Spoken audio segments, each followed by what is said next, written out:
క్రైస్తవ సంఘానికి ఆసియా ఖండంలో పునాదులు వేశారు. దానితో క్రీస్తుని ప్రపంచానికే ప్రకటించారు.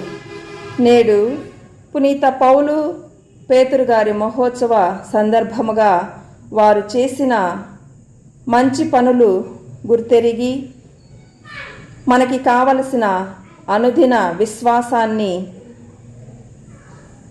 బలపరచమని ఆ ప్రభువుని అడుగుదాం. ఎందుకంటే ఈరోజు విశ్వాసం అనే విత్తనం ద్వారా నీటిపై నడక గురించి ఆ ప్రభువు మనకు నేర్పించారు.